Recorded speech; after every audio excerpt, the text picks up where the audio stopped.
Ingatlah ketika Tuhanmu berfirman kepada para malaikat, "Sesungguhnya aku hendak menjadikan seorang khalifah di muka bumi." Mereka berkata, "Mengapa engkau hendak menjadikan khalifah di bumi itu orang yang akan membuat kerusakan padanya dan menumpahkan darah? Padahal kami senantiasa bertasbih dengan memuji engkau dan mensucikan engkau." Tuhan berfirman, "Sesungguhnya aku mengetahui apa yang tidak kamu ketahui." Quran Surat Al-Baqarah ayat 30.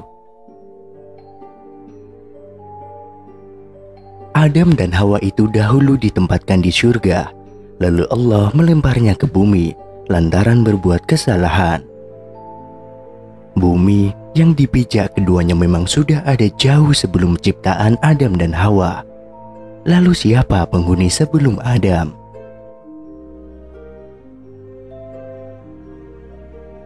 Beberapa ulama mencoba memberi penafsiran, seperti dalam tafsir Al-Quran Al-Atsim, di mana Ibnu Katsir mengemukakan beberapa pendapat dari sahabat, tabi'in, dan para ulama. Dari pendapat Ibnu Abbas diterangkan, yang pertama menempati bumi adalah bangsa jin, lalu mereka berbuat kerusakan dan saling membunuh. Lalu Allah mengutus iblis membunuh mereka dan bangsanya hingga mereka terpojok ke daerah-daerah pegunungan dan laut. Kemudian Allah menciptakan Adam untuk ditempatkan di muka bumi. Ada pula pendapat dari Mujahid dan Abdullah bin Amr. Mereka berkata, jin dan keturunannya tinggal di bumi sekitar 2000 tahun sebelum diciptakannya Adam. Mereka melakukan kerusakan di bumi dan saling membunuh. Lalu Allah mengutus tentara dari bangsa malaikat dan memerangi mereka hingga mereka terpojok di lautan.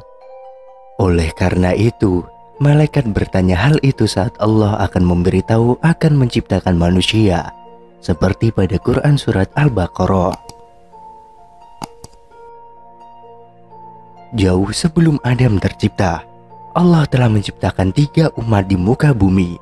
Mereka adalah Banul Jan, Banul Ban, dan Izajil. Mereka semua dari bangsa jin. Abu Jan adalah awal manusia dari Banul Jan, atau anak jin yang baik. Banul Jan adalah penghuni kedua sebelum bangsa manusia. Iblis ketika itu belum lahir di bumi. Kelahiran iblis dari generasi keempat kenabian dari bangsa jin. Jin diciptakan dari sejenis api. Tubuhnya tidak bisa dilihat oleh seluruh makhluk kecuali yang dikehendaki oleh Allah. Bisa terbang sesuka hati. Awal kehidupannya di surga dan sampai akhirnya hidup dan mati di bumi. Izajil adalah bangsa iblis.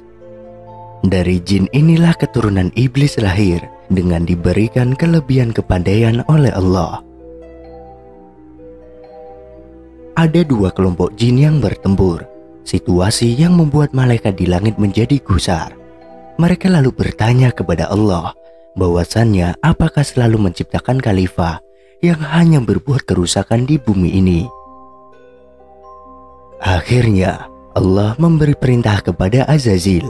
Azazil memimpin pertempuran ditemani oleh malaikat Jibril, Mikail, Israel, dan bantuan para malaikat lainnya dengan misi menaklukkan kelompok jin yang bertingkai di bumi.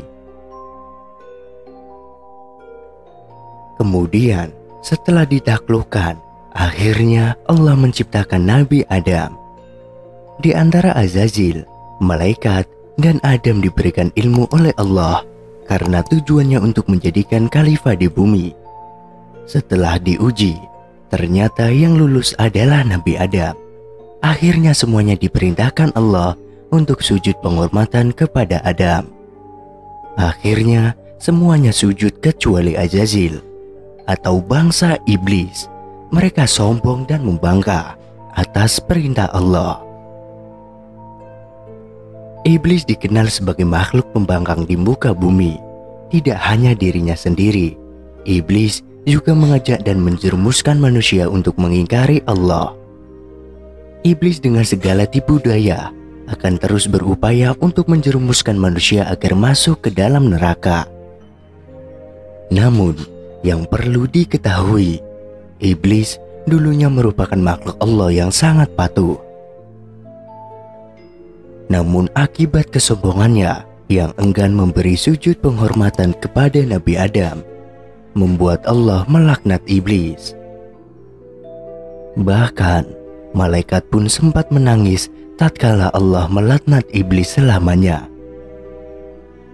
Malaikat menangis lantaran mengetahui jika dahulu iblis sebenarnya bernama Azazil, merupakan makhluk yang begitu taat kepada Allah dan begitu dihormati oleh para malaikat.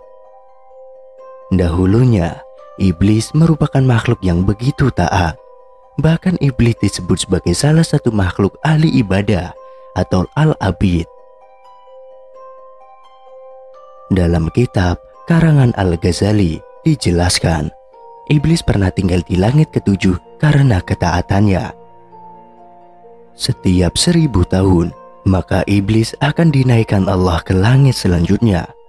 Pada langit pertama, iblis diberi julukan Al-Abis atau ahli ibadah.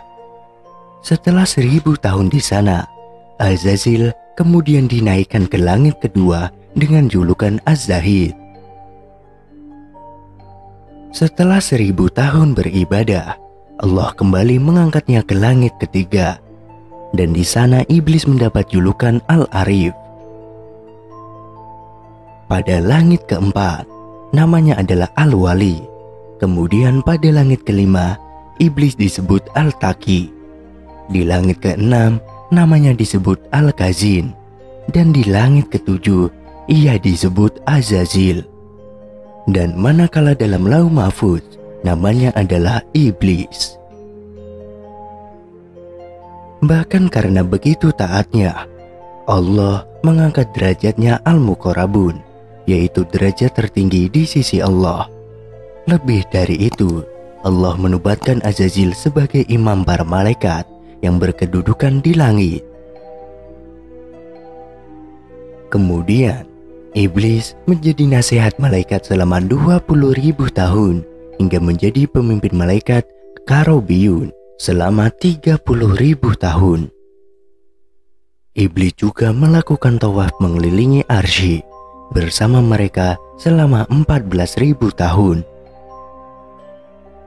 Namun sayang, ibadah yang lama telah dijalani iblis tidak dihiraukan Allah. Setelah iblis enggan mentaati perintahnya untuk bersujud kepada Nabi Adam, hal itu dilatari dengan rasa iri iblis karena Allah mengutus manusia menjadi pemimpin di bumi. Iblis menganggap dirinya lah lebih baik dan lebih taat kepada Allah.